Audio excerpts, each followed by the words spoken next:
I'm in the area of Martin County known as the Islands.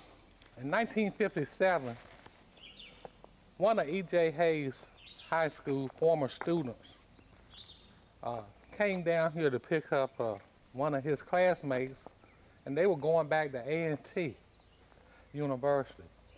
He didn't know that it was a group of sheriff department people here waiting for him, because they had heard a black man was going to meet a white woman in this area. And since this car was just like the man they thought was coming, they opened fire on Joe Cross, an E.J. Hayes graduate who worked part-time at Virginia Beach and other places so he could finance his college education. And he was home one weekend, and he came to pick up another student who went to Hayes and was at that time going to A&T University. And this is where he met his death. He was shot more than one time. The sheriff of Martin County and a group of his deputies were involved.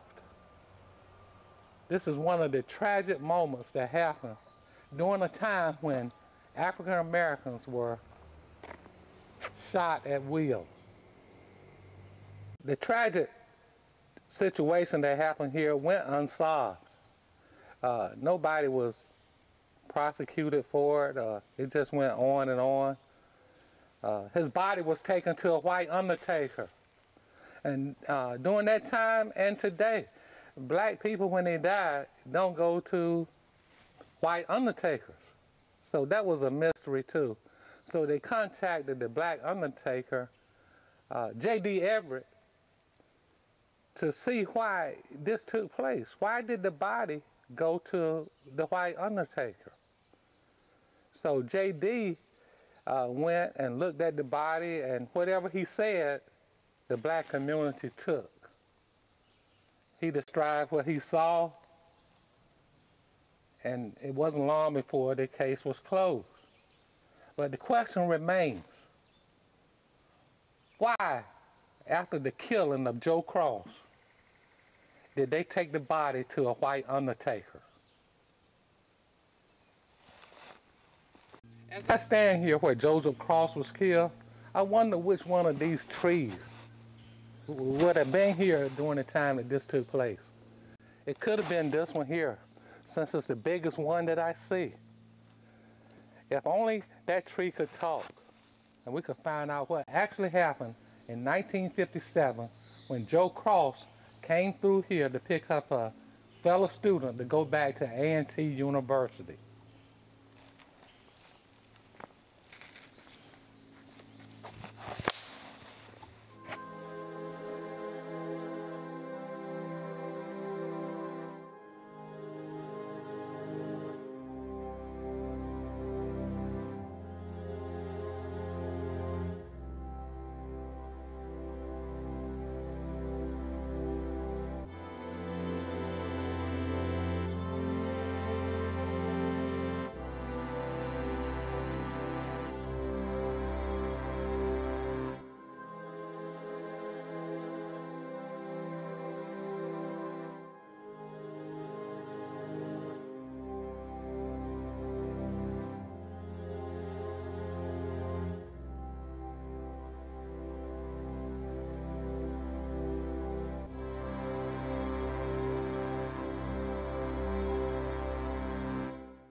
I'm now standing in front of Milwaukee Church.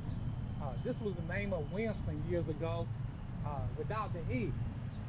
The Y was over here, and it was named after the Indians. It was an Indian name. Where E.J. Hayes High School played football. And directly behind the football field is Milwaukee Primitive Church. You can see how old this building is, 1787. Milwaukee is an old Indian name. In fact, Williamston used to be called Milwaukee with a Y on the end. And over the years, they changed the name. Back over here, this was also known as a lynching ground where mobs of white people would kill people. Okay? There was a Jew that was castrated back here he was being accused of raping a white woman. During that same time, my great-grandfather had his head cut off in this area. He was robbed. He was an ambitious black man. There was a gold watch missing. And somewhere in this area, there was also a bar.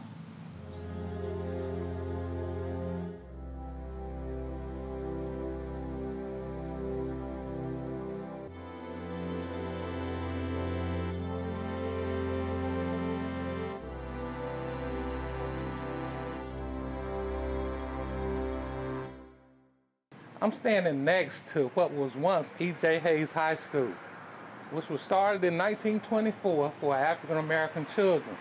And it ended in 1970 when integration came. And E.J. Hayes was turned into an elementary school. And they stopped using this school, which is now in the hands of the Alumni Association. All the graduates, or some of them from E.J. Hayes, decided to lease the building and turn it into a communication area for kids, or a place for kids to be involved with academic activities. This is where the principal used to be, W.A. Holmes, who took over in 1952 after Edgar James Hayes, who the school was named after, retired. E.J. Hayes, of course, began with Principal Edgar James Hayes in 1924. And in 1969, Edgar James Hayes died. Most of the students didn't know that he was living, the students that was here during that time. Mr. Holmes was a dynamic leader who brought many outstanding speakers to commencement, including Samuel Proctor, Benjamin Mays, and Dowdy, Lewis Dowdy from A&T University. We had many outstanding students to graduate from here, and they're in all professions, doctors, lawyers, educators, coaches, writers, and too many to mention. The football players, basketball players stood out when they went to major universities. One of our outstanding coaches was Herman Boone, Remember the Titans fame. And a lot of the outstanding players like Peter Saunders from years ago, Harold Joyner, who went to North Carolina College and played football, people like Ricky Lanier, Braxton Speller. There was a baseball team during that time, and the team stood out. The basketball teams, Tony Bagley, Franklin Tip Everett. And during that time, a lot of the major universities were not accepting African Americans, but Ricky Lanier went to the University of North Carolina as a quarterback, and of course, it didn't work out. They made him a receiver, and then we had other players who went to colleges and broke many records. Jack Johnson, who went to Fayetteville State, Richard Armstrong, who went to A&T University, and there were so many that it's hard to mention. But all of these players did well when they went to school. David Shepard went to Guilford University and broke all kinds of records. I'm standing here where it used to be a Rosenwald school. This was part of E.J. Hayes. The agriculture teacher, Richard Broadnax, taught classes here. And there was English and math and other courses taught back here. The school was torn down. Well, part of it was because my father bought the back part and moved it across the street for rental property. But a lot went on here in this Rosenwald school, which came about because in 1917, Rosenwald, who was president of Sears and Roebuck, decided to build schools throughout the South for African American students.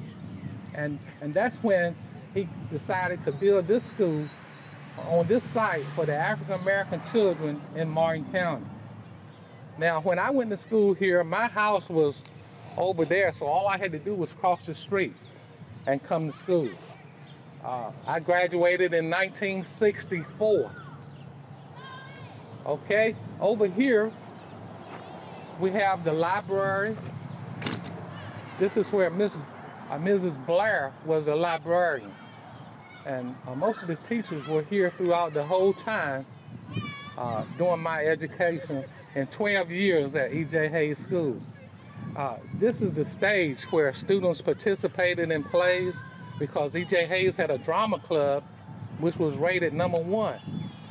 They also had a glee club and a choir. Down further,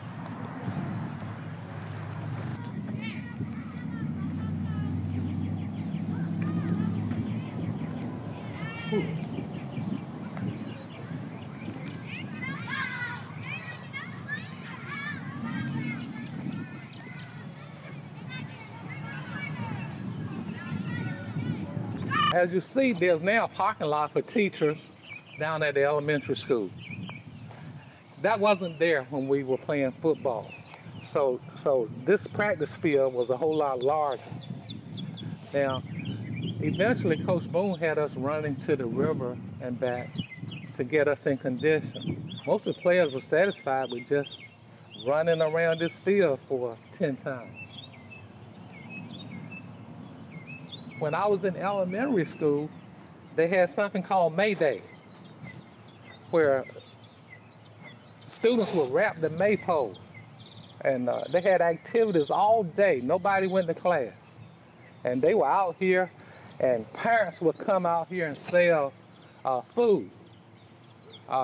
They would sell Apple Jacks, potato salad, and crackers, and a whole lot of other things took place here during May Day.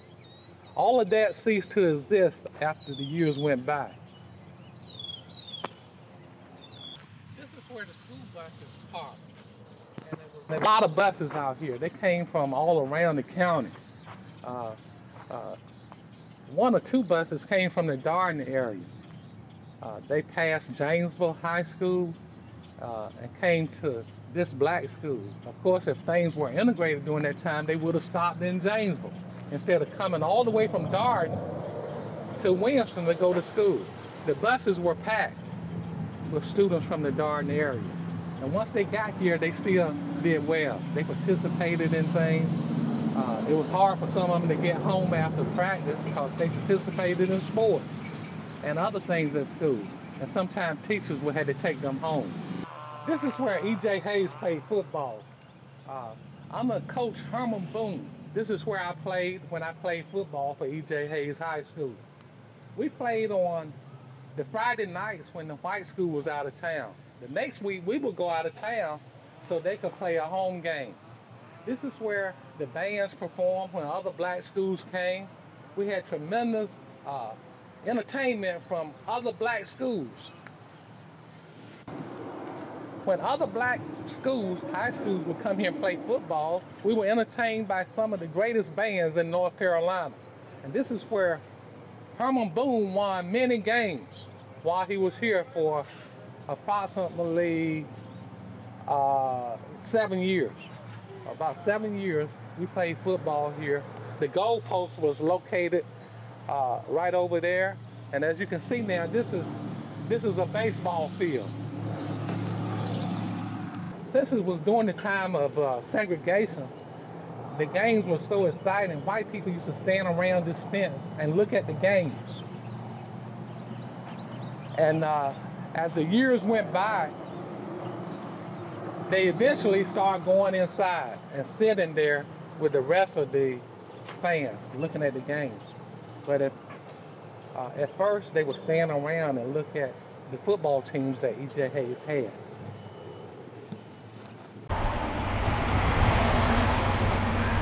This is the dressing room for the E.J. Hayes Tigers. This is where we came and got ready to play football. As you can see, it's now a baseball field, and the name of the high school is Riverside, which was once Williamston High School. Because of the closing of Beargrass High School and Janesville High School, they are no longer called the Tigers. Of course, during the old days, the white school had green and white, and when they integrated, they kept the gold from E.J. Hayes. Their colors were blue and gold. And for years, Williamston High School colors were green and gold. But last year that ended because of the closure of Beargrass and Janesville. And now time, the high school in Williamston is called Riverside.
We are now at the corner of Center Street and Martin Luther King Jr. Drive. This is the area where the first march in Williamston took place. They marched from an area located over here where this street now exists. At that time, there was no street that continues through this area. This is where the church was actually located. It was a tent church, and it was located right where we are right here. They have now since built a church over here to replace the old tent church. All right. I'm here at Green Memorial Church in Williamston, North Carolina. When the Civil Rights Movement started, this is where most of our meetings were held. We would go inside, sing freedom songs, and after a while we would say a prayer, and then we would get in twos and leave this church and go downtown to integrate white establishments, to sing and pray in front of the post office and City Hall. It was here that one night a police officer came in with his gun out, and we had to stop doing what we were doing. And it was here that Y.T. Walker and various other civil rights leaders came. It was here that Golden Prince came. He was from Edenton, North Carolina. He worked with the SCLC, the Southern Christian Leadership Conference. During that time, we had SNCC, the Student Nonviolent Coordinating Committee, and of course, you know, the NAACP, the National Association for the Advancement of Colored People. They were active also. So all of these people would come to Williamston and teach us about nonviolence.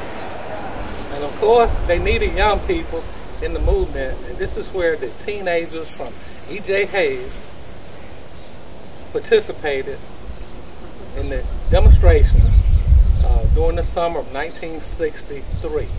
Sarah Small was also one of our leaders, Mary Lou Mobley, Ella Mae Armand. Those were some of the adults that helped us out. And of course, special thanks goes out to a deacon in this church named Dawson Speller.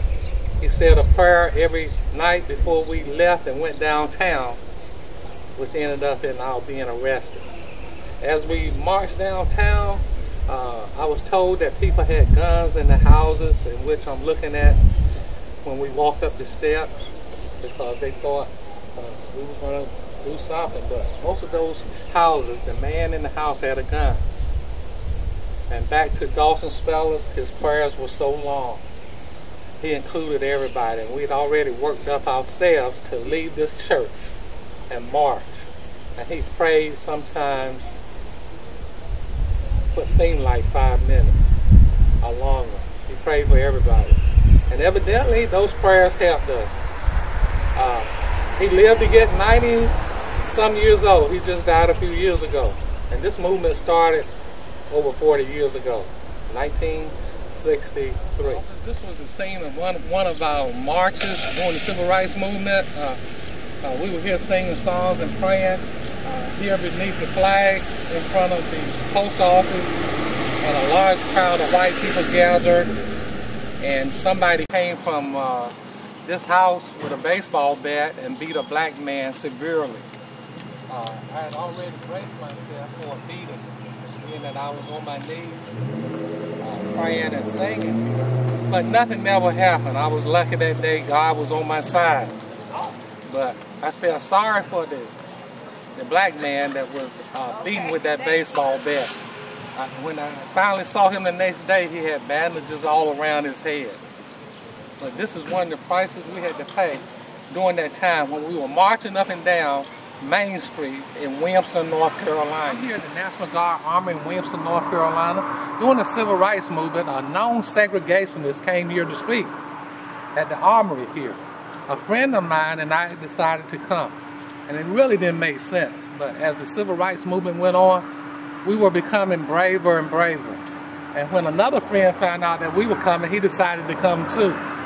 So we came, and of course they stared at us, and little did we know after we left that our friend had a gun.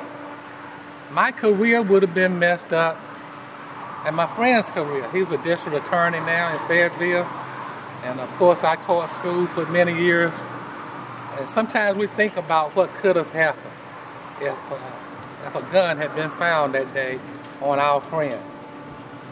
I'm standing here at City Hall in Williamston, North Carolina, and during the Civil Rights Movement, this is where we used to come and sing freedom songs and pray. We would get on these steps just like we were in a chorus, and my sister Jackie would be out front directing us. One night while we were here, I was on the back row, and white hecklers were spitting on me as I took part in the singing and the praying. My collar was so wet with saliva you could wring it out, but I kept right on until we stopped. It was here where Jackie, who was out front, would be looking up there, and she saw the mayor peeping at us while we were singing, so she put his name in a song called "Ain't Gonna Let Nobody Turn Me Around." The mayor during that time was Mayor Green, and Jackie saw him peeping out of the window, and she put his name in that song while we were singing. Of course, the streets were loaded with white hecklers, and at one time we were expecting a lot of violence, and the highway patrol came from various places in North Carolina and lined the streets one night on both sides to protect us from white hecklers who meant harm. And that's when some of the whites couldn't understand, and they thought their own race was turning against them. I heard one or two say that. Our own race is turning against us. And this is when the white ministers from Boston came, and of course they were met with violence also. Some of them were beaten to a bloody mess when they came from Boston, and they went to jail just like we did. This led to some people, when they went back to Boston, going back to Boston to live. Sarah Small and her family went, and many other people from Williamston went to Boston, Massachusetts, after those people came here to help us. Now standing in front of the Williamston courthouse, I can see my friends sitting on these rails waiting to be tried for demonstrations that were held in the Civil Rights Movement in Williamston. The courthouse was crowded, and these young children were waiting to go to court because of going in various white establishments trying to do away with Jim Crow. It was here that my sister and I, Jackie, were involved in a major court case in which we tried to convict a white man for pulling a gun on us as we tried to integrate a local laundromat.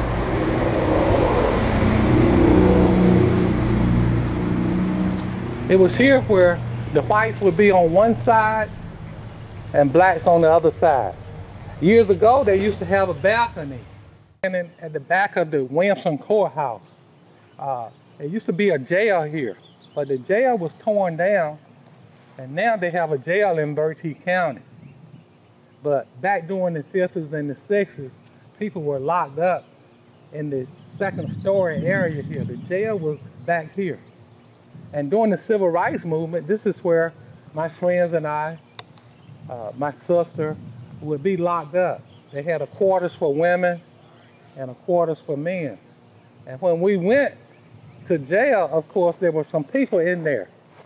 People with nicknames that I can't forget. There was a guy called Basshorn. There was a lady called String Bean, and a few other people. And when they saw us, they wondered, what did you all do?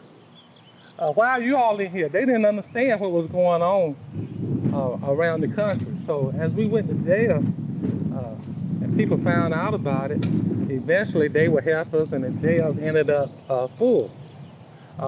In fact, people brought us cakes and pies, radios, and really we had fun in jail. But after a while, it wasn't long before the authorities did away with all of that good time.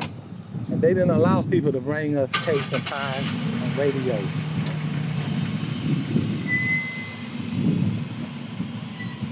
Now, it wasn't long before we were released, of course. People in the community were staying out bonds. People that were self-employed.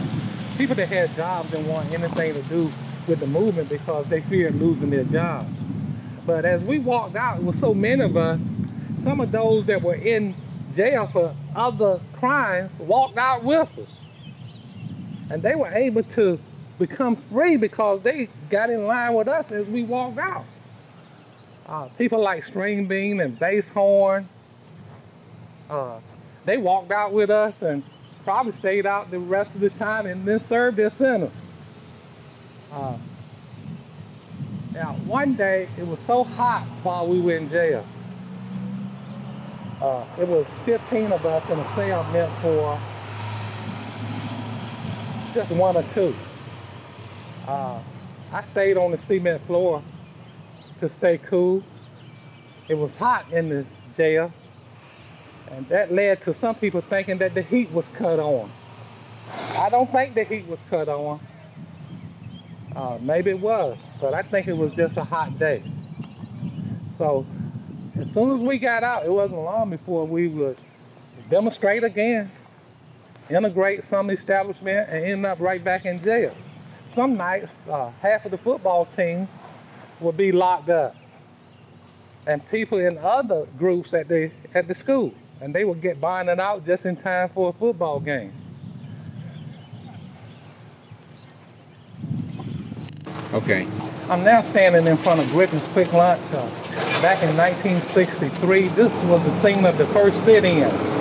My sister Jackie, John Howard, John Small, and Magella McIntyre went in here. We were teenagers, and this was the white entrance for Griffin's Quick Lunch. People held up chairs and bottles against our heads and threatened us severely until the owner came and said, don't hurt them, don't hit them. That's what they want you to do. So the police came and all of us were arrested. This was the first major civil rights incident in Williamston. With this establishment, and it was a whole lot different because most of the time the blacks would have to go in the back. At this restaurant, blacks would have to go in the front, which was not as good as the back, and the whites went in the back. So this is why this group of five decided to come here and integrate this place back in 1963.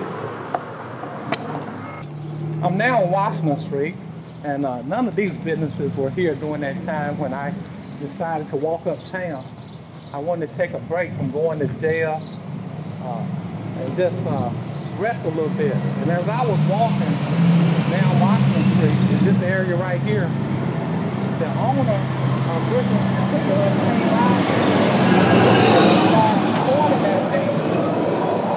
And it wasn't long before I was arrested just for walking down the street. So I assumed that he thought I was going to sit in or do something at his place of business in order to help the movement or something, because when those of us who went to jail a lot would be seen, they always thought that we were going to go into the right entrance of